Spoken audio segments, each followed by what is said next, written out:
வணக்கம் அன்பறிஞர்களே. இன்று 24ஆம் தேதி திங்கட்கிழமை நாளேடுகிற நிகழ்ச்சியில் உங்களை சந்திப்பதில் பெரும் மகிழ்ச்சி அடைகின்றோம்.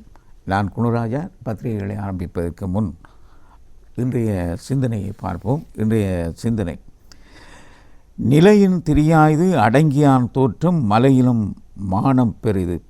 நிலையின் திரியாது அடங்கியான் தோற்றம் மலையினும் மானப்பெரிது என்று குரல் சிந்தனையாக தருகின்றோம். தன் நிலையிலிருந்து மாறுபடாமல் அடங்கி ஒழுகுவோனுடைய உயர்வு மலையில் உயர்வை விடவும் மிகவும் பெரிதாகும். தன்னிலையிலிருந்து மாறுபடாமல் அடங்கி ஒழுகுவோனுடைய உயர்வு மலையின் உயர்வை விடவும் மிகவும் பெரிதாகும் என்று இந்த குறளுக்கு விளக்கம் சொல்லப்பட்டிருக்கின்றது. நாம் குறள் தரும் சிந்தனையாக இன்றைய சிந்தனையை நாம் தந்தோம்.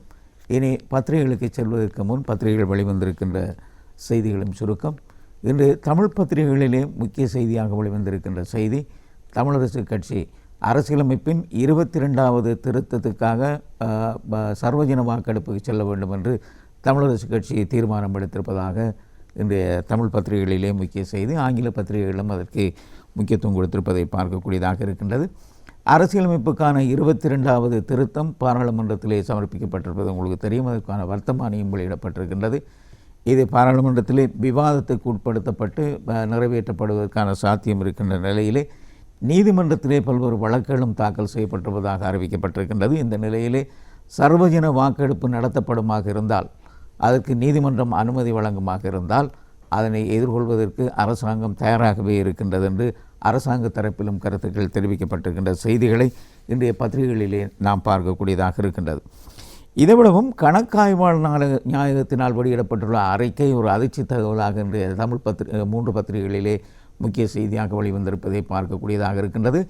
2023, 2024ஆம் ஆண்டு பாராளுமன்றத்திலே இடம்பெற்றிருக்கின்ற நிதி முறைகேடுகள் தொடர்பான செய்தியாக தரப்பட்டிருக்கின்றது. சுமார் 4.5 கோடி ரூபாய் நிதி முறைகேடுகள் இடம்பெற்றிருப்பதாக பாராளுமன்றத்திலே அது தொடர்பான செய்தி கணக்காய்வாளர் நாயகத்தை ஆதாரம் காட்டி, அதன் அறிக்கையை ஆதாரம் காட்டி பத்திரிகைகள் சில அதனை பிரதான தலைப்புச் செய்தியாக வெளியிட்டிருப்பதை பார்க்கக்கூடியதாக இருக்கின்றது.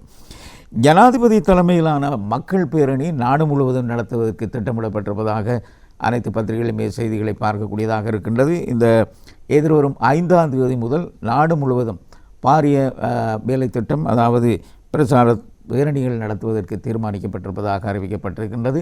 இது 200க்கும் மேற்பட்ட ஒரு திட்டமாக இருக்கும் என்றும் அறிவிக்கப்பட்டிருக்கின்ற அதே நேரம் கிராம சேவகர் மத்தியிலே கோட்ட சபைகளையும் கோட்ட கட்டங்களையும் உருவாக்குவதற்கும் தீர்மானிக்கப்பட்டிருப்பதாக இன்றைய பத்திரிகைகளிலே நாம் முக்கிய செய்தியாக பார்க்கக்கூடியதாக இருக்கின்றது. தினகரன் பத்திரிகையிலிருந்து ஆரம்பிக்கின்றோம். தினகரன் பத்திரிகையின் பிரதான தலைப்புச் செய்தி: 2023, 2024 பாராளுமன்ற செலவினங்களில் பாரிய முறைகேடுகள் கணக்காய்வாளர் நாயகத்தின் விசேட கணக்காய்வு அறிக்கையிலே அம்பலம் என்று இந்த செய்தி தரப்பட்டிருக்கின்றது. நிர்ணய அளவுகளை விஞ்சி எரிபொருள் விநியோகம் சபாநாயகருக்கு 2023ஆம் ஆண்டில் 3994 லிட்டர் எரிபொருள் பாவிக்கப்பட்டிருக்கின்றது. அதே நேரம் பிரதி சபாநாயகருக்கு 21,209 லிட்டர், அதாவது 8,54,05,037 ரூபாய் இதற்காக வீண்விரயம் செய்யப்பட்டிருப்பதாக சொல்லப்பட்டிருக்கின்றது. அதாவது பாராளுமன்றத்திலே சபாநாயகருக்கும் பிரதி சபாநாயகருக்கும் ஒதுக்கப்பட்ட எரிபொருள் அளவீடுகளை விட மேலதிகமாக 4.5 கோடி ரூபாய் இதற்கு வீண்விரயம் செய்யப்பட்டிருப்பதாக 2 ஆண்டுகளிலே 2 சபாநாயகர்கள் இந்த மோசடி முறைகேடுகள் இடம்பெற்றிருப்பதாக சொல்லப்பட்டிருக்கின்றது.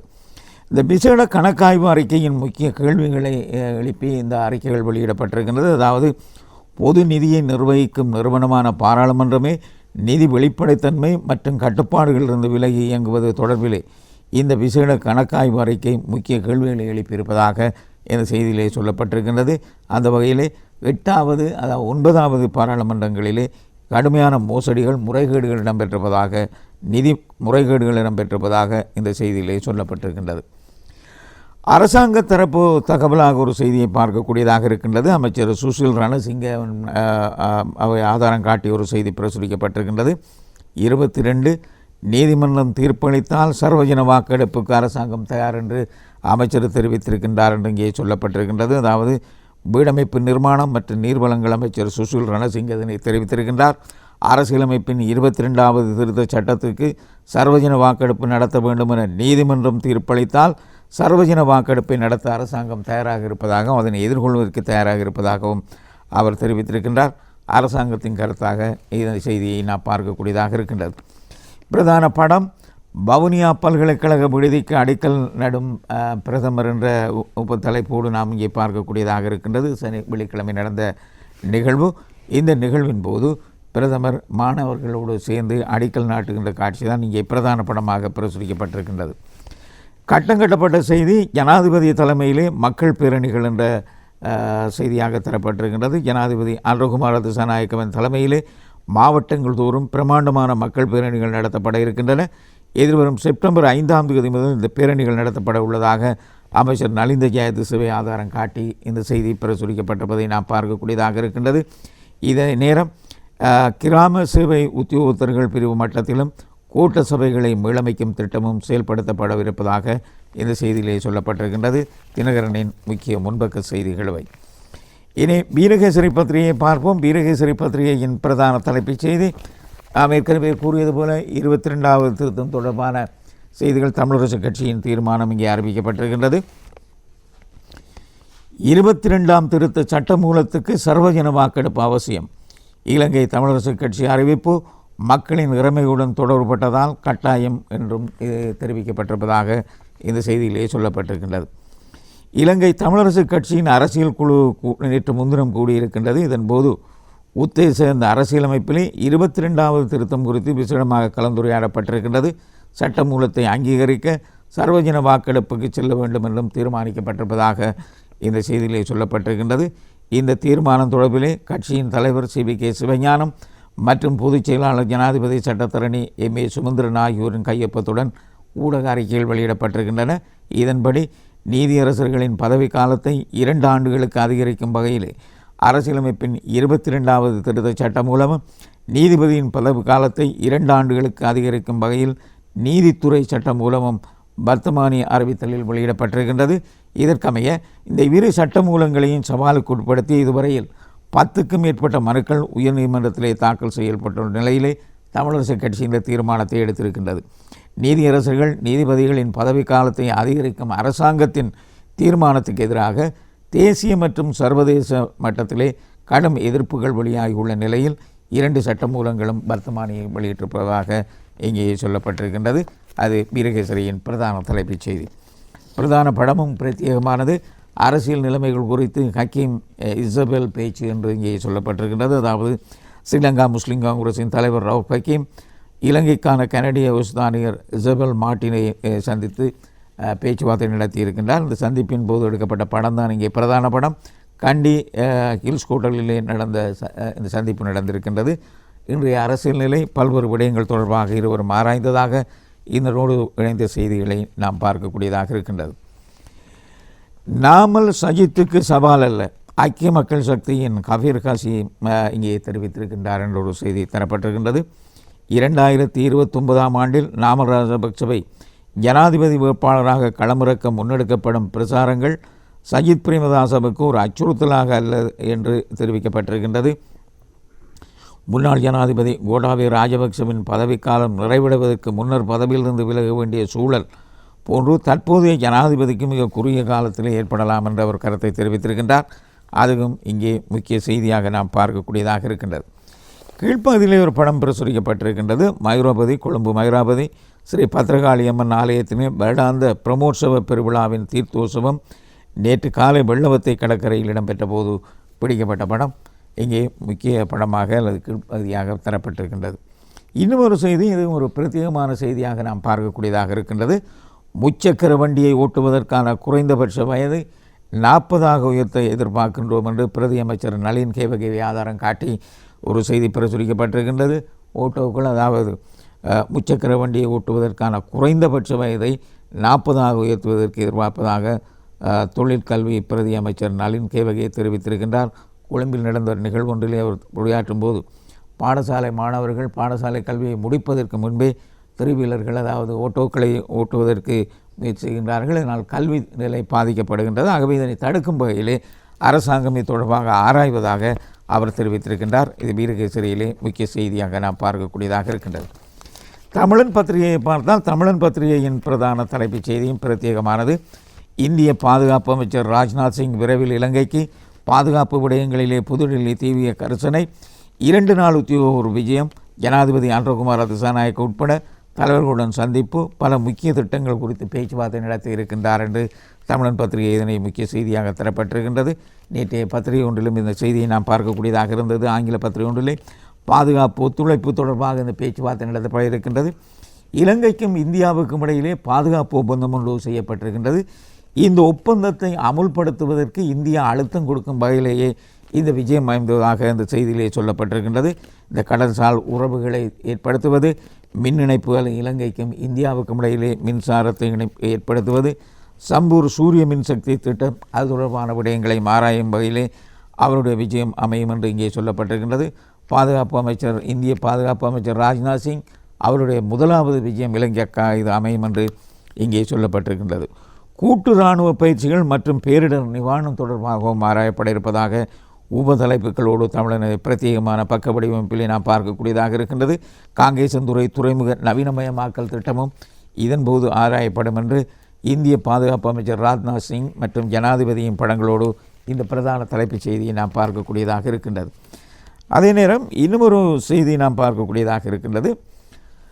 இலங்கை சிறைகளிலே ஏற்பட்ட மோதலை ஆராய உள்ள ஐநா என்று தரப்பட்டிருக்கின்றது. சிறைச்சாலைகளிலே தொடர்ச்சியாக நடந்த மோதல்கள், அதே நேரம் அதிலே இருந்த 22 பேருக்கும் மேற்பட்டோர் உயிரிழந்தது தொடர்பாகவும், இனிமேல் இவ்வாறான சம்பவங்களை தடுக்கின்ற வகையிலே அரசாங்கம் எடுத்திருக்கின்ற நடவடிக்கைகள் தொடர்பாகவும் ஐநா ஆராய இருப்பதாக இந்த செய்தியிலே சொல்லப்பட்டிருக்கின்றது. ஈரான் கொடியுடைய எண்ணெய் கப்பல்கள் இலங்கை கடல் எல்லையில் நங்கூரமிட்டன. அதுவும் ஒரு செய்தி முக்கிய செய்தியாக இருக்கின்றது. கப்பல்களுக்கு சேவைகளை வழங்கும் நிறுவனங்கள் அமெரிக்க தடைகளுக்கு உள்ளாகும் அபாய நிலை இருக்கின்றது என்றும் வெளிநாட்டு செய்தியாக இந்த செய்தியை நாம் பார்க்கக்கூடியதாக இருக்கின்றது. அது ஈரான் கொடியோடு பறக்கின்ற, அதாவது பயணம் செய்கின்ற எண்ணெய் கப்பல்கள் இலங்கை கடல் எல்லையிலே நங்கூரமிடப்பட்டனவா என்ற தொடர்பாக ஆராயப்பட்டிருக்கின்றது. அமெரிக்காவும் சில தடைகளை ஈரான் கப்பல்களுக்கும் ஈரான் போக்குவரத்துக்கும் தடைகளை ஏற்படுத்துகின்ற வகையிலே செயல்பட்டு வருவதை நாம் பார்க்கக்கூடியதாக இருக்கின்றது. அதாவது எண்ணெய் கப்பல்களின் நகர்வை தடுக்கின்ற வகையிலே அமெரிக்கா செயல்படுகின்றதாக ஈரான் குற்றம் சாட்டியிருக்கின்ற செய்தியும் ஆங்கில பத்திரிகை ஒன்றிலே நாம் முக்கிய செய்தியாக பார்க்கக்கூடியதாக இருக்கின்றது. தினக்குரல் பத்திரிகையை பார்த்தால் தினக்குரல் பத்திரிகையின் பிரதான தலைப்புச் செய்தி, நல்லிணக்கம் பொறுப்புக்கூறல் மனித உரிமைகள் தொடர்பிலே ஜெனீவாவில் இலங்கை குறித்து விசேட அறிக்கை ஒன்று வெளியிடப்பட இருப்பதாக இங்கே சொல்லப்பட்டிருக்கின்றது. அடுத்த மாதம் மனித உரிமைகளுக்கான உயர்ஸ்தானிகர் அலுவலகம் இதனை சமர்ப்பிக்க இருப்பதாக இந்த செய்தி இருக்கின்றது. தினக்குரல் பத்திரிகையின் முக்கிய செய்தி, ஜெனீவாவிலே அடுத்த மாதம் தொடங்கவுள்ள ஐக்கிய நாடுகள் மனித உரிமைகள் பேரவையின் 63வது அமர்வு நடைபெற இருக்கின்றது. இலங்கையின் நல்லிணக்கம் பொறுப்புக்கூறல் மற்றும் மனித உரிமைகளின் முன்னேற்றம் குறித்து எழுத்துப்பூர்வமான அறிக்கையை வெளியிட இருப்பதாக இங்கே சொல்லப்பட்டிருக்கின்றது. அது இங்கே பிரதான தலைப்புச் செய்தி. கட்டங்கட்டப்பட்ட செய்தி அருகிலே சர்வதேச மாநாட்டை குழப்ப அரசு கடும் முயற்சி என்ற ஒரு செய்தி நேற்று செய்தியாளர் மாநாடு ஒன்று யாழ்ப்பாணத்திலே நடத்தப்பட்டிருக்கின்றது. வடக்கு கிழக்கு வலிந்து காணாமலாக்கப்பட்டோரும் உறவுகள் சங்கம் இதை நடத்தி இருக்கின்றது. இதன்போது அவர்கள் தெரிவித்த கருத்தை உள்ளடக்கி இந்த செய்தி இருக்கின்றது. அது முக்கிய செய்தியாக நாம் பார்க்கக்கூடியதாக இருக்கின்றது. கட்டங்கட்டப்பட்ட ஒரு செய்தி, ஸ்ரீதரன் எம்பி காணப்படுகின்றார் படத்தோடு. இந்த செய்தியிலே தமிழரின் நிலங்களை சிங்களமயமாக்க இராணுவ முயற்சி, தங்கள் மண்ணுக்காக போராடவும் தடை, ஸ்ரீதரன் எம்பி குற்றச்சாட்டு என்று இராணுவத்தினரோடு அவர் இருக்கின்ற காட்சி தான் இங்கே முக்கிய செய்தியாக நாம் பார்க்கக்கூடியதாக இருக்கின்றது. அதாவது ஈழத்தமிழர்களின் பூர்வீக நிலங்களை சிங்களமயமாக்க இராணுவ முயற்சி செய்வதாக பாராளுமன்ற உறுப்பினர் சிவஞானம் ஸ்ரீதரன் குற்றம் சாட்டியிருக்கின்றார். பலாலி பகுதியில் இராணுவம் தொடர்ந்து கையகப்படுத்தியுள்ள பூர்வீக நிலங்களை ஒப்படைக்க வேண்டும் என்ற போராட்டம் தொடர்கின்ற நிலையிலே இந்த அவருடைய கருத்து அமைந்திருக்கின்றது. அவர் முக்கிய செய்தியாக நாம் இங்கே பார்க்கக்கூடியதாக இருக்கின்றது. 40 வயதுக்கு கீழ்ப்பட்டோர் ஆட்டோ ஓட தடையா அரசு ஆராய்கிறது. பிரதி அமைச்சர் நவீன் ஏற்கனவே நாம் வீரகேசரியில் பார்த்த செய்தி தான் இங்கே முக்கிய செய்தியாக தரப்பட்டிருக்கின்றது. யாழ்ப்பாணம் திருவிழா சம்பவம் புற ஊதா கதிர்வீச்சால் கண்களுக்கு பாதிப்பா என்ற ஒரு கேள்வி எழுப்பப்பட்டிருக்கின்ற செய்தி தரப்பட்டிருக்கின்றது. இது தொடர்பாக யாழ்ப்பாணத்தில் ஒரு பரபரப்பை ஏற்படுத்திய ஒரு செய்தியாக இந்த கடந்த வெள்ளிக்கிழமை நடந்திருக்கின்றது. அதாவது யாழ்ப்பாணம் பண்டத்தரிப்பு பிரான்பற்று முருகன் கோயில் திருவிழாவிலே கலந்து கொண்ட 558 ஆண்கள் 44 பெண்கள் மற்றும் 55 குழந்தைகள் உட்பட 250க்கும் ஏற்பட்ட அசௌகரியங்கள், அவருடைய கண்கள் பாதிக்கப்பட்டு சிகிச்சை அளிக்கப்பட்ட நிலையில் அவர்கள் வீடு திரும்பி இருக்கின்றார்கள். என்றாலும் இந்த மின்னொளியை ஏற்படுத்தி அலங்கரிப்பு செய்த அதனுடைய எலக்ட்ரீஷியன் கைது செய்யப்பட்டிருக்கின்றார் என்று இங்கே சொல்லப்பட்டிருக்கின்றது. அதாவது கூடிய புற ஊதா கதிர் தாக்கங்களால் இந்த கண்கள் பாதிக்கப்பட்டிருப்பதாக மருத்துவர்கள் தெரிவித்திருக்கின்றார்கள். ஆகவே இது தொடர்பான ஒரு எச்சரிக்கை, இந்த செய்தி நாடு முழுக்க விடுக்கப்படுகின்ற ஒரு எச்சரிக்கை செய்தியாகவே நாம் பார்க்கக்கூடியதாக இருக்கின்றது. மஞ்சள் நிற வர்ண பின்னணியோடு ஒரு செய்தி. ராஜபக்சக்களின் பிடிக்குள் சிக்குண்ட ரணிலின் ஐக்கிய தேசிய கட்சி. பேராசிரியர் ஆசு மாரசிங்கவை ஆதாரம் காட்டி இந்த செய்தி பிரசுரிக்கப்பட்டிருக்கின்றது. உங்களுக்கு தெரியும், பேராசிரியர் ஆசு மாரசிங்க ஐக்கிய தேசிய கட்சியின் முக்கிய பொறுப்புகளிலே இருந்தவர். ஆலோசகராக ரணில் விக்ரமசிங்கவின் ஆலோசகராக இருக்கிறவருமாக ஆசு மாரசிங்க இருந்திருக்கின்றார். அவர் தெரிவித்த கருத்து ஒரு முக்கிய அரசியல் திருப்பு முனையாக இங்கே பார்க்கப்படுகின்றது. குறிப்பாக ஐக்கிய தேசிய கட்சி இன்று ராஜபக்ச மயமாகிவிட்டதோடு மொட்டு கட்சியின் கையாளாக மாறிக்கொண்டிருப்பதாக ஐக்கிய தேசிய கட்சியின் முன்னாள் உயர்பீட உறுப்பினரும் முன்னாள் ஜனாதிபதி ரணில் விக்ரமசிங்கவின் ஆலோசகருமான பேராசிரியர் ஆசு மாரசிங்க தெரிவித்திருக்கின்றார் என்று முக்கிய செய்தியாக நாம் பார்க்கக்கூடியதாக இருக்கின்றது தினக்குரல் பத்திரிகையில். இனி ஆங்கில பத்திரிகைகளை பார்ப்போம். ஆங்கில பத்திரிகைகளில் முதலில் டெய்லி நியூஸ் பத்திரிகையின் பிரதான தலைப்புச் செய்தி. நாம் தினகரனில் பார்த்த அதே செய்தி தான் இங்கே பிரதான தலைப்புச் செய்தி. widespread spending issues in parliament in 2023 and 2024 என்ற தலைப்பிலே தரப்படுகின்றது. கணக்காய்வாளர் நாயகத்தின் அறிக்கையை ஆதாரம் காட்டி இந்த செய்தி தரப்பட்டிருக்கின்றது. கூடுதலாக இந்த நிதி முறைகேடுகள் பாராளுமன்றத்திலே இந்த காலப்பகுதியில் நடந்திருக்கின்றது. சபாநாயகர் அதே பிரதி சபாநாயகர் இருவரும் இதிலே கூடுதலாக எரிபொருள் ஒதுக்கீடுகளுக்கு மேலதிகமாக மிஞ்சிய நிலையிலே இந்த செலவீடுகள் செய்யப்பட்டிருப்பதாக 4.5 கோடி ரூபாவுக்கு மேல் கூடுதலாக இதற்கு முறைகேடு இடம்பெற்றிருப்பதாக கணக்காய்வாளர் நாயகத்தினுடைய அறிக்கையை ஆதாரம் காட்டி இந்த செய்தி பிரசுரிக்கப்பட்டிருக்கின்றது. பிரதான படம் இங்கே பிரசுரிக்கப்பட்டிருக்கின்றது. இது சகல பத்திரிகைகளிலுமே காணப்படுகின்ற செய்தி. பிரதான படத்தோடு நாம் பார்க்கக்கூடியதாக இருக்கின்றது. கண்டினியூவிங் ஏன்சன்ட் ட்ரெடிஷன் என்ற தலைப்பிலே தரப்பட்டிருக்கின்றது. தலதா மாளிகையின் நடைபெறுகின்ற நிகழ்விலே எசல பிறகுரா நடந்து வருகின்றது. இந்த நிகழ்விலே அவர்களுடைய வேடர்களினுடைய பாரம்பரிய பூஜை நேற்று எசல பிறகுகளிலே நடந்தது. இதற்காக அவர்கள் தேன், ஆசீர்வதிக்கப்பட்ட தேன் இங்கே பூஜைக்காக எடுத்து வருகின்ற காட்சி இங்கே பிரதான படமாக பிரசுரிக்கப்பட்டிருப்பதை நாம் பார்க்கக்கூடியதாக இருக்கின்றது. சிங்கள பத்திரிகைகளிலும் இந்த செய்தி படத்தோடு நாம் பார்க்கக்கூடியதாக இருக்கின்றது. இன்னொரு செய்தி, several district hits by severe drought, temperature to rise over 39 Celsius என்று ஒரு செய்தி தரப்பட்டிருக்கின்றது. அது கடுமையான வறட்சி, 7 மாவட்டங்களிலே கூடுதலான நீர் பற்றாக்குறையும் மிருகங்கள் அதாவது விலங்கினங்களும் பாதிக்கப்படுவதாக அறிவிக்கப்பட்ட நிலையிலே 90% நீர்த்தேக்கங்கள் வறண்டு வருவதாக இங்கே சொல்லப்பட்டிருக்கின்றது. இன்னும் ஒரு பத்திரிகையை பார்க்கின்ற போது அது முக்கிய செய்தியாக நாம் பார்க்கக்கூடியதாக இருக்கும். டெய்லி மிரர் பத்திரிகையை பார்ப்போம். டெய்லி மிரர் பத்திரிகையின் பிரதான தலைப்புச் செய்தி எதுவும் ஏஐ படங்களோடு நாம் பார்க்கக்கூடியதாக இருக்கின்றது. இதில் the Lankan drugs load questions by FBI over Iran links before deportation என்ற ஒரு செய்தியாக நாம் பார்க்கக்கூடியதாக இருக்கின்றது. அதாவது துபாயிலிருந்து நாடு கடத்தப்படுகின்ற இலங்கைக்கான முக்கியஸ்தனாக இருக்கின்ற சிரான் பாசிக் என்பவர் நாடு கடத்தப்படுகின்றார், அதாவது இலங்கைக்கு அழைத்து வரப்படுகின்றார். இந்த நிலையில் அவர் ஈரானோடு தொடர்புட்டு, அதாவது ஈரானோடு தொடர்பான வர்த்தகங்களில் ஈடுபட்டதாக அவர் மீது FBI அதாவது அமெரிக்க உளவு பிரிவு விசாரணை நடத்தி இருக்கின்றது. ஈரானுக்கும் அவருக்கும் உள்ள தொடர்பாக அவரை விசாரித்ததாக சொல்லப்பட்டிருக்கின்றது. துபாயிலே இவர் இலங்கைக்கு அழைத்து வருவதற்கு முன்பு FBI என்று சொல்லப்படுகின்ற அமெரிக்க உளவு பிரிவு அவரை தனியாக அழைத்து விசாரித்திருப்பதாக இங்கே சொல்லப்பட்டிருக்கின்றது. இதிலே இவருடைய கையடக்க தொலைபேசியிலே அவருடைய ராக்கெட் லாஞ்சர்கள் மற்றும் பல விமான எதிர்ப்பு பீரங்கிகள் தொடர்பான விவரங்களும் அதில் இருந்ததாக சொல்லப்பட்டிருக்கின்றது. இது தொடர்பாக FBI விசாரணை நடத்தியிருப்பதாக முக்கிய செய்தியாக நாம் ஏனைய பத்திரிகைகள் பார்த்தாலும் டெய்லி மிரர் அதனை பிரதான தலைப்புச் செய்தியாக வெளியிட்டிருக்கின்றது. Reservoirs under pressure as water level remains low என்ற தலைப்பிலே ஒரு செய்தி நாம் ஏற்கனவே டெய்லி நியூஸ் பார்த்த செய்தி தான் இங்கே தரப்பட்டிருக்கின்றது. அதாவது இந்த வறட்சி நிலை ஒரு பகுதியிலே மலையகத்தை அண்டிய பகுதிகளிலே மழை பெய்து வருகின்ற அதே நேரம் வடக்கு, கிழக்கு மற்றும் ஏனைய பிரதேசங்களிலே கடுமையான வறட்சி நிலவுகின்றது. இதனால் 77 நீர்த்தேக்கங்கள் கடுமையாக வறண்டு வருகின்றது என்று இங்கே சொல்லப்பட்டிருக்கின்றது. இதன் மூலம் கடுமையான பாதிப்பு ஏற்பட்டிருக்கின்றது. விவசாயம் கடுமையான பாதிப்பை ஏற்பட்டிருப்பதாக இங்கே சொல்லப்பட்டிருக்கின்றது. இந்த எதிர்வரும் நாட்களிலே இந்த பிரதேசங்களிலே மழை பெய்யும் என்று எதிர்பார்க்கப்பட்டாலும் தொடர்ச்சியாக இந்த நிலை நீடிக்குமாக இருந்தால் கடுமையான விளைவுகளை விவசாயிகளும் நாடுகளும் எதிர்நோக்க வேண்டிய நிலை இருக்கும் என்று எச்சரிக்கை விடுக்கப்பட்டிருக்கின்ற செய்தி இங்கே முக்கிய செய்தியாக நாம் பார்க்கக்கூடியதாக இருக்கின்றது. அதே நேரம் ஐலண்ட் பத்திரிகையை பார்த்தால் ஐலண்ட் பத்திரிகையின் பிரதான தலைப்புச் செய்தி கவர்மெண்ட் ஏஜ் to compensate families on inmates killed during prison riots என்ற தலைப்பிலே ஒரு செய்தி தரப்பட்டிருக்கின்றது. அதாவது சிறை கைதிகளினுடைய உரிமையை பாதுகாப்பதற்கான குழுவின் தலைவராக இருப்பவர் பெரேரா அவர் அறிக்கை ஒன்றை வெளியிட்டிருக்கின்றார். நீர்கொழும்பு மற்றும் சிறைகளில் நடந்த மோதலில் 22க்கும் மேற்பட்ட கைதிகள் உயிரிழந்திருக்கின்றார்கள். இவர்களது உறவுகளுக்கு நஷ்டஈடுகளை வழங்குவதற்கான நடவடிக்கை அரசாங்கம் எடுக்க வேண்டும் என்ற வேண்டுகோளை அவர் விடுத்திருக்கின்றார் என்று இந்த செய்தியிலே சொல்லப்பட்டிருக்கின்றது. இது தி ஐலண்ட் பத்திரிகையின் பிரதான தலைப்புச் செய்தியாக இருக்கின்றது.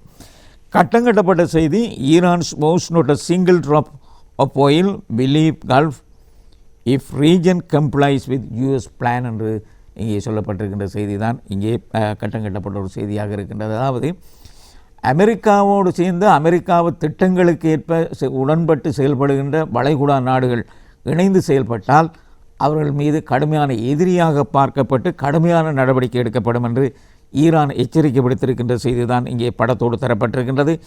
ஈரானிய சுப்ரீம் நேஷனல் செக்யூரிட்டி கவுன்சில், அதாவது ஈரானுடைய தேசிய பாதுகாப்பு உயர் கவுன்சில் தலைவராக இருக்கின்ற அவர் தெரிவித்திருக்கின்றார் மயசின் ரசல். அவர் இந்த கருத்தை தெரிவித்திருக்கின்றார். அதாவது எந்த விதமான தொடர்புகளையும் ஈரானோடு திட்டங்களோடு அண்டை நாடுகள் ஏற்படுத்தக்கூடாது. அவ்வாறு ஏற்பட்டால் நாங்கள் எதிரியாக பார்க்கப்பட்டு நடவடிக்கை எடுப்போம். ஈரானிலிருந்து எந்த விதமான ஒரு துணி எரிபொருள் கூட அண்டை நாடுகளுக்கு அனுப்புவதற்கு அனுமதிக்க மாட்டோம் என்று கடுமையான எச்சரிக்கையை ஈரான் விடுத்திருக்கின்றது என்பதை நாம் இங்கே முக்கிய செய்தியாக பார்க்கக்கூடியதாக இருக்கின்றது. இது ஐலண்ட் பத்திரிகையின் முக்கிய முன்பக்க செய்திகள். தினமினை சிங்கள பத்திரிகைகளை பார்க்கின்ற போது சிங்கள பத்திரிகைகளிலே முதலில் தினமின பத்திரிகையின் பிரதான தலைப்புச் செய்தியை நாம் பார்த்த செய்தி தான். என்றாலும் படத்தோடு இந்த செய்தியை நாம் பார்க்கக்கூடியதாக இருக்கின்றது. ஹிட்டப்பு கதாநாயக்க அவரது தெக்கட்ட கோடி ஹத்தராமாரத்தில் காலா என்று இங்கே தரப்பட்டிருக்கின்றது. ஏற்கனவே டெய்லி நியூஸ் தினகரனிலே பார்த்த செய்தி தான். என்றாலும் பிரத்யேகமான விடயங்களோடு நாம் பார்க்கக்கூடியதாக இருக்கின்றது. அதாவது கணக்காய்வாளர் நாயகத்தினுடைய அறிக்கை ஆதாரம் காட்டி இந்த 2 சபாநாயகர்களும், அதாவது சபாநாயகர் பிரதி சபாநாயகர் ஆகிய இருவரும் 2 ஆண்டுகளிலே 4.5 கோடி ரூபாவும் முறைகேடு நடத்தி இருக்கின்றது. எரிபொருளை தங்களுக்கு ஒதுக்கப்பட்ட அளவை விட மேலதிகமாக அழைத்து இந்த முறைகேடை நடத்தி இருக்கின்றார்கள் என்று இங்கே சொல்லப்பட்டிருக்கின்றது. குறிப்பாக சபாநாயகருக்கும் பிரதி சபாநாயகருக்கும் ஏன் இந்த எரிபொருள் செலவு ஏற்பட்டது என்பது தொடர்பாக கணக்காய்வாளர் நாயகம் கேள்வி எழுப்பி இருக்கின்றார் என்று இங்கே சொல்லப்பட்டிருக்கின்றது. நாடு முழுவதும் இவர்கள் பிரச்சாரத்துக்காக செல்வதும் இல்லை, பாராளுமன்றத்தையே பயன்படுத்துபவர்கள் இவ்வளவு எரிபொருளை எவ்வாறு பயன்படுத்தி இருக்கின்றார்கள் என்று கணக்காய்வாளர் நாயகம் கேள்வி எழுப்பியிருக்கின்றார். அதுவும் இங்கே முக்கிய செய்தியாக நாம் பார்க்கக்கூடியதாக இருக்கின்றது. கீழ்ப்பகுதியிலே ஒரு செய்தி இங்கே முக்கிய செய்தியாக நாம் பார்க்கக்கூடியதாக இருக்கின்றது. பாதாளே பஸ்லலித் துபாய் சிட்ட ஹெட்ட மேரட்ட என்ற ஒரு செய்தி தான் இங்கே தரப்பட்டிருக்கின்ற செய்தியாக நாம் பார்க்கக்கூடியதாக இருக்கின்றது. குறிப்பாக துபாய் மற்றும் ஏனைய நாடுகளிலிருந்து இண்டர்போலின் உதவியுடன் பலர் இலங்கைக்கு எதிராக செயல்படுகின்ற போதைப் பொருட்களத்தில் ஈடுபடுகின்றவர்கள் நாட்டுக்கு கடத்தப்படுகின்றார்கள், கொண்டு வரப்படுகின்றார்கள். இவர்கள் கைது செய்யப்படுவதற்கு இண்டர்போலின் ஒத்துழைப்போடு இலங்கை படையினர் செயல்பட்டு வருகின்றார்கள் என்று சொல்லப்படுகின்றது. இந்த நிலையிலே பஸ்லலித் துபாயில் தலைமறைவாக இருந்த இலங்கையின் பிரபல பாதாள உலக குற்றவாளியான கொண்டு ரஞ்சி, எல்டோ தர்மே, பஸ்லலித் மற்றும் பனாத்தே சது ஆகியோர் கைது செய்யப்பட்டுள்ளதாக அந்த நாட்டு பாதுகாப்பு படையினரை ஆதாரம் காட்டி இந்த செய்தியிலே பிரசுரிக்கப்பட்டிருக்கின்றது. பஸ்லலித் என்பவர் இன்று இலங்கைக்கு அழைத்து வரப்பட உள்ளதாக தெரிவிக்கப்படுகின்றது. இதற்காக போலீஸ் விசேட குழு ஒன்று துபாய் சென்றுள்ளதாக போலீஸ் ஆதாரம் காட்டி இந்த செய்தியிலே சொல்லப்பட்டிருக்கின்றது. கடந்த ஆண்டு இலங்கையின் குற்றப்புலனாய்வு திணைக்களம், மத்திய குற்றப்புலனாய்வு திணைக்கள பணியகம், தேசிய புலனாய்வு இணைந்து துபாய் பாதுகாப்பு படையினர் மேற்கொண்ட கூட்டு நடவடிக்கையின் போது இந்த நடவடிக்கை எடுக்கப்பட்டிருப்பதாக தினமின அதனை முக்கிய செய்தியாக வெளியிட்டிருக்கின்றது. திவைன பத்திரிகையை பார்த்தால் திவைன பத்திரிகையும் அதிலே பிரதான தலைப்புச் செய்தி பஸ் லலியா கிட்ட என்ற அந்த தலைப்பிலே நாம் இந்த செய்தியை பார்க்கக்கூடியதாக இருக்கின்றது. ஏற்கனவே பார்த்த செய்தி தான் அது. என்றாலும் லங்காதீபையை பார்ப்போம். லங்காதீபை பார்த்தால் லங்காதீபையின் பிரதான தலைப்புச் செய்தியும் இங்கே அழைத்து வரப்பட இருக்கின்றது. அதாவது ஈரான் ஆர்எக்ஸுக்கு அங்கு சொல்லப்பட்ட உள்ளது என்று இங்கே கேள்வி எழுப்பப்பட்டிருக்கின்றது. அதாவது பாதுகாப்பு படை இவர் நாடு கடத்தி இருக்கின்ற நாடு கடத்துவதற்கு ஸ்ரான் பாசிக்கு அவருடைய பாசிக்கு விசாரணை உட்படுத்தப்பட்ட ஒரு நாடு கடத்தப்பட இருக்கின்றார். நாடு கொண்டுவரப்பட்ட நிலையிலே அமெரிக்கா துபாயிலே அவரை அமெரிக்க உளவு பிரிவு விசாரணை நடத்தி இருக்கின்றது. இவருக்கும் ஈரானுக்கும் என்ன வகையான தொடர்பு இருந்தது, போதைப்பொருள் கடத்தல் எவ்வாறு இருந்தது தொடர்பாக அமெரிக்க உளவு பிரிவான FBI விசாரணை நடத்தி இருக்கின்றது என்பதை இங்கே முக்கிய செய்தியாக நாம் பார்க்கக்கூடியதாக இருக்கின்றது. லங்காதீப பத்திரிகையின் பிரதான தலைப்புச் செய்தியும் இங்கே முக்கிய செய்தியாக ஏனைய பத்திரிகைகள் பார்த்த செய்திகள் தான் இங்கே நாம் பார்க்கக்கூடியதாக இருக்கின்றது. இந்த அளவிலே நாம் இன்றைய நிகழ்ச்சியை நிறைவு செய்து கொண்டு மீண்டும் நாளை இதே நேரம் உங்களை சந்திப்போம் என கூறி விடைபெற்றுக் கொள்கின்றோம். நன்றி, வணக்கம்.